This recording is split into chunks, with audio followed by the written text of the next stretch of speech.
हुज्जाज जब मादी तदबीरों से मायूस हो गया तो उसने हजरत हसन बसरी रहमतुल्लाह अलैह को बुलवाया और उनसे दुआ की दरख्वास्त की। वो हुज्जाज की हालत देखकर रो पड़े और फरमाने लगे, मैंने तुझे मना किया था कि नेक बंदों के साथ छेड़छाड़ न करना, उन पर जुल्म न करना, मगर तू बास न आया। आज हुज्जाज इबरत का सबब बना हुआ था। वो अंदर बाहर से चल रहा था, वो अंदर से टूट फूट चुका था। हजरत इब्ने जबीर रजी अल्लाह ताला अन्हु की वफात के 40 दिन बाद ही हुज्जाज की भी मौत हो गई थी। जब देखा कि बचने का इम्कान नहीं तो करीबी अजीजों को बुलाया, जो बड़ी कराहत के साथ हुज्जाज के पास आए। वो बोला, मैं मर जाऊं तो जनाजा रात को पढ़ाना और सुबह हो तो मेरी कब्र का निशान भी मिटा देना, क्योंकि लोग मुझे मरने के बाद कब्र में भी नहीं छोड़ेंगे। अगले दिन हुज्जाज का पेट फट गया और उसकी मौत वाक़ई हो गई। आप देख रहे हैं daily Jameel series Fatih Sindh Mohammad बिन कासिम सीरीज की ये आखिरी एपिसोड है। हम अभी कनूज की तरफ कूच नहीं करेंगे। मोहम्मद बिन कासिम ने बोझल आवाज में कहा, मुझे उम्मीद है कि खलीफा वलीद बिन अब्दुल मलिक हमारे रास्ते की रुकावट नहीं बनेगा। हमने उसका कर्ज चुका दिया है। उसने हम पर जो खर्च किया था उससे दुगना हमने कौमी खजाने को दिया है और पूरे एक मुल्क का सल्तनत इस्लामिया में इजाफा किया है। वो हमारे आज़म के आगे दीवार खड़ी नहीं करेगा। फिर भी हमें मोहतात हो जाना चाहिए। कोई दूसरा हुज्जाज पैदा नहीं होगा जो खलीफा पर गालिब आकर उसे शहनशाही से रोकेगा और इसकी तरफ से हमें हौसला अफजा पैगाम आते रहेंगे। अब ऐसा नहीं होगा। कहीं ऐसा ना हो कि हम दुश्मन में उलझे हुए हों और इराक से हुक्म आ जाए कि रुक जाओ, नया अमीर आ रहा है। हमारे लिए खामोश बैठना भी ठीक नहीं, एक सालार ने कहा, वरना दुश्मन हमारे सर पर चढ़ आएगा। वो समझेगा कि हम कमजोर हो गए हैं या थक गए हैं या कोई और वजह है कि हम आगे बढ़ने के काबिल नहीं रहे। और अगर हमने अपने ऊपर मातमी कैफियत तारी कर ली तो सारे लश्कर में लड़ने का जज्बा सर्द पड़ जाएगा। एक और सालार ने कहा, हमें किसी न किसी तरफ फौज कशी करनी चाहिए। ये बड़े अच्छे मशवरे थे। मोहम्मद बिन कासिम ने सिर्फ कनूज की तरफ पेशकदमी रोक दी, बाकी मुहिम्मात को जारी रखा। आज उन कस्मों और शहरों के नामो निशान मिट चुके हैं जहाँ के हिंदू हाकिमों ने बगैर लड़े अतात कबूल कर ली थी। जो मकामात सल्तनत इस्लामिया में शामिल हुए उनमें एक शहर कैरिज नाम का भी था। इसके मुतालिक इतना ही पता चलता है कि ये शहर आज भारत में था, लेकिन किसी मौरख ने उसका मोहल्ले वकू नहीं लिखा, ना ही निशानदही की है कि आज भी ये शहर फलान जगह मौजूद है। तारीखों में ये तफसीलात मिलती हैं कि कैरिज पर मोहम्मद बिन कासिम ने अपनी क़यादत में हमला किया था। कैरिज के राजा का नाम दोहर था। दोहर अपनी फौज किले से बाहर ले आया और बड़ी ही खूनरेज लड़ाई हुई। राजा दोहर खुद फौज के साथ था। तारीखों में आया है कि राजा दोहर के गैज़ो गज़ब का ये आलम था कि वो घोड़े पर सवार मुसलमानों की सफ़ों में घुस आया। वो मोहम्मद बिन कासिम को ललकार रहा था। उसके सामने जो आता था वो घायल होकर गिरता था। मोहम्मद बिन कासिम उसकी ललकार पर उसकी तरफ गया, लेकिन अपने जवान सिपा सालार की जान को ज्यादा कीमती समझते हुए 4 मुहाफिजों ने आगे बढ़कर राजा दोहर को घेरे में ले लिया। दोहर के साथ ही मुहाफिज भी थे। मोहम्मद बिन कासिम और दोहर के मुहाफिजों में बड़ी ही गजबनाक लड़ाई हुई। मोहम्मद बिन कासिम के मुहाफिजों का लड़ने का अंदाज ऐसा था कि वो दोहर को भी घेरे में रखना चाहते थे। 4 में से 3 मुहाफिज शहीद हो गए और चौथे ने राजा दोहर पर ऐसे वार किए जो दोहर बचा न सका और घोड़े से गिर पड़ा। वो उठने की कोशिश कर रहा था, लेकिन उसके अपने ही एक मुहाफिज का घोड़ा उस पर चढ़ गया। घोड़े का एक पांव दोहर के सीने पर पड़ा। वो तलवार के गहरे जख्मों से ही मर रहा था। घोड़े ने उसका काम जल्दी तमाम कर दिया। अपने राजा की मौत ने कैरिज की फौज का हौसला तोड़ दिया। मुजाहिदीन ने ऐसा हल्ला बोला कि कुछ फौज किले में चली गई और कुछ नफरी इधर उधर भाग गई। मुजाहिदीन किले में दाखिल हो गए। इससे बहुत सा इलाका मुसलमानों के जेरे नगी आ गया।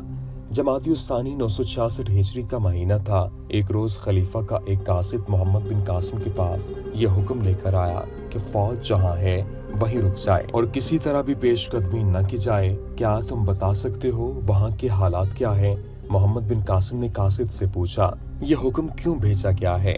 कासिद बड़े ज़हीन हुआ करते थे। जिन कासिद को दूसरे मुल्कों में भेजा जाता था वो उमूमन फौज के ओहदेदार और फहमो फरासत वाले होते थे। अमीर सिंध कासिद ने मोहम्मद बिन कासिम को बताया, अब वहाँ के हालात वो नहीं हैं जो हुज्जाज बिन यूसुफ की जिंदगी में थे। खलीफा वलीद बिन अब्दुल मलिक बीमार हैं।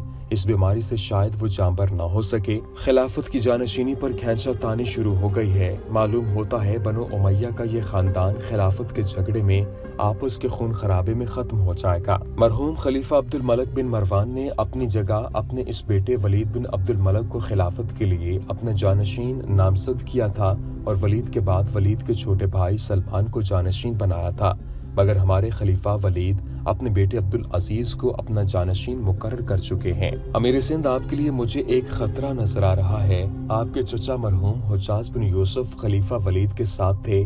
बनु उमैया के बड़े बड़े सरदारों को हुज्जाज ने अपने ज़ेरे असर रखा हुआ था और उन्हें कह रहा था कि अब्दुल अजीज को ही खलीफा तस्लीम करें और सलमान की मुखालिफत करें। इस वजह से सुलेमान और हुज्जाज की बोलचाल बंद हो गई थी, लेकिन सुलेमान की कोई हैसियत नहीं। वो हुज्जाज जैसे जाबिर आदमी के खिलाफ कुछ नहीं कर सकता था।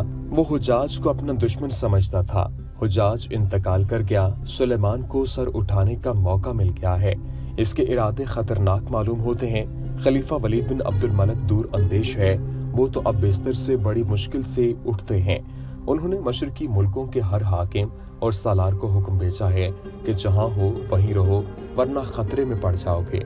उन्हें गालिबन अंदाजा हो गया है कि वो ज्यादा दिन जिंदा नहीं रह सकेंगे।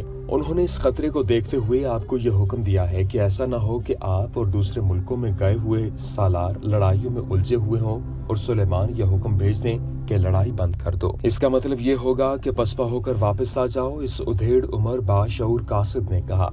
उफक से अंधेरा सा उठता नजर आ रहा है। ये सवाल का अंधेरा है।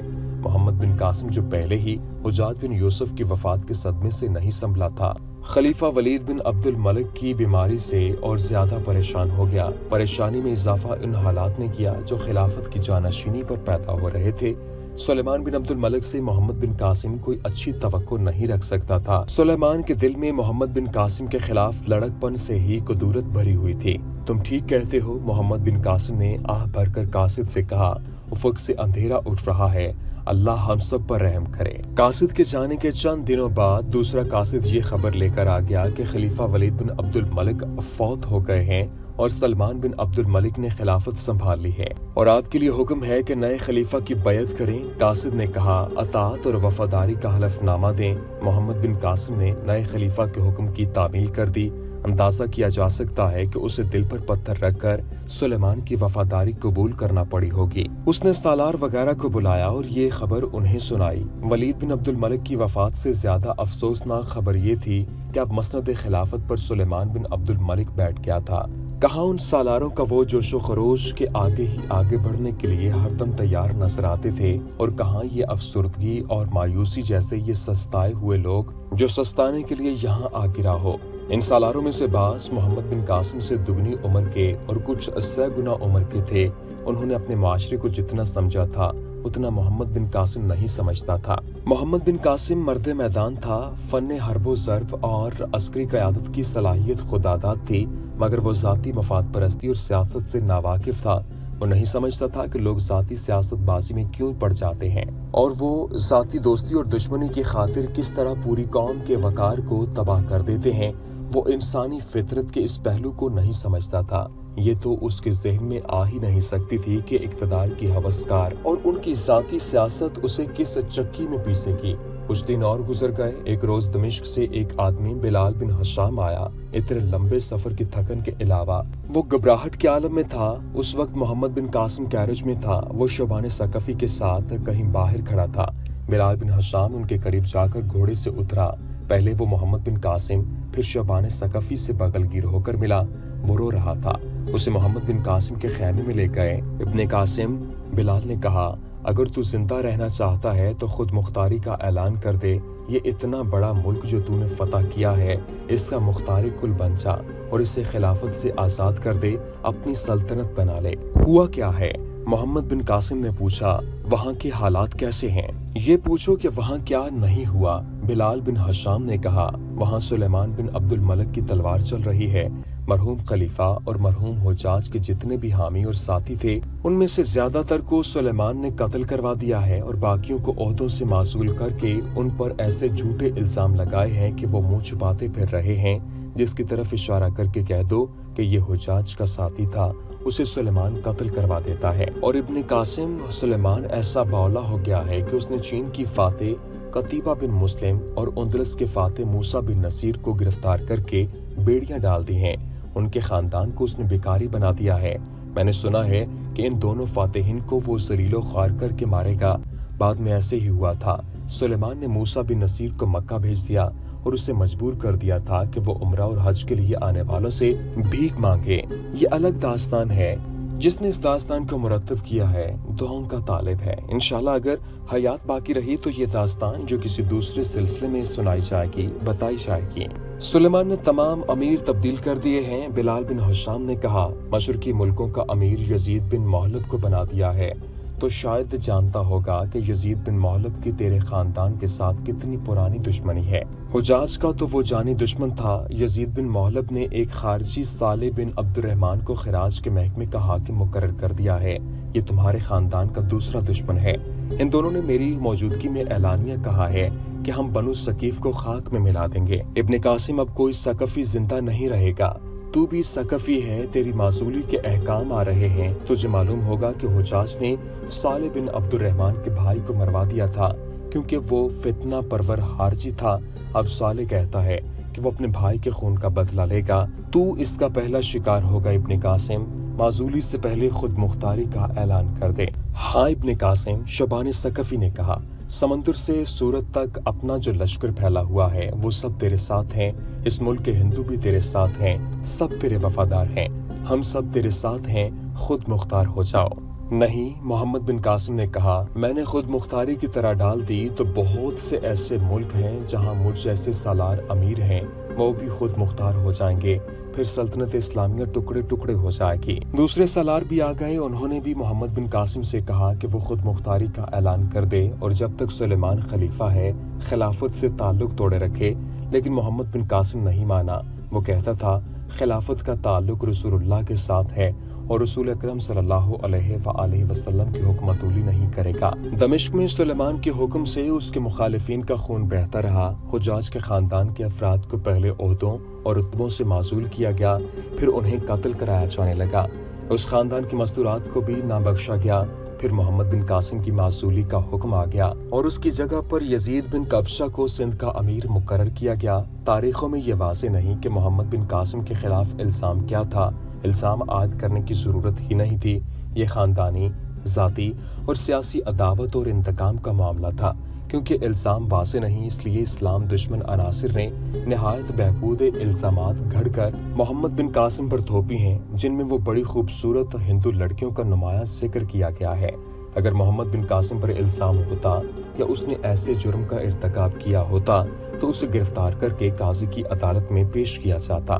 ہم مفروضوں کا ذکر نہیں کریں گے جو تاریخ کی داستان میں تاریخ کے دامن میں ڈال دیے گئے ہیں۔ سندھ کا نیا امیر یزید بن قبشہ سندھ آیا تو مشرقی ممالک کے امیر یزید بن محلب کا بھائی معاویہ بن محلب بھی اس کے ساتھ تھا۔ ابن قاسم نئے امیر نے آتے ہی حکم دیا، معاویہ بن محلب تمہیں گرفتار کر کے دمشق لے جائے گا۔ خلیفہ نے اسے اسی مقصد کے لیے میرے ساتھ بھیجا ہے۔ محمد بن قاسم نے اپنے آپ کو گرفتاری کے لیے پیش کر دیا۔ فاتح سندھ ہندوستان میں اسلام لانے والے کم سے مجاہد اور بے شمار مسجدیں تعمیر کرنے والے کے کپڑے اتروا کر ٹاٹ کے کپڑے پہنائے گئے جو اخلاقی قیدیوں کو پہنائے جاتے تھے۔ اس کے پاؤں میں بیڑیاں اور ہاتھوں میں ہتھکڑیاں ڈال دی گئیں۔ خلیفہ سلیمان بن عبد الملک نے محسوس نہ کیا کہ اس نے اسلام کو ہتھکڑیاں ڈال دی ہیں اور اب اسلام اس سے آگے نہیں بڑھ سکے گا جہاں تک اسے محمد بن قاسم نے پہنچایا ہے۔ محمد بن قاسم کے سالار اور سپاہی حاکم اور محکوم دیکھ رہے تھے اور ان کی آنکھوں سے آنسو بہہ رہے تھے۔ محمد بن قاسم نے سب پر نگاہ ڈالی اور بلند آواز سے عربی کا ایک شعر کہا۔ ناظرین، اس طرح سے ایک فاتح سندھ اور دین اسلام کے بڑے سپاہ سالار کو اس طرح سے ضائع کیا گیا اور قیدی بنا لیا گیا۔ یہ تھی آج کی ہماری آخری ایپیسوڈ۔ امید کرتے ہیں کہ آپ کو ہماری یہ سیریز پسند آئی ہوگی۔ پسند آنے کی صورت میں اپنے تاثرات کا اظہار کیجیے۔ سیریز پسند آنے کی صورت میں لائک کیجیے، شیئر کیجیے اور ہمارے چینل کو سبسکرائب کرنا مت بھولیے گا۔ وما علینا الا البلاغ المبین۔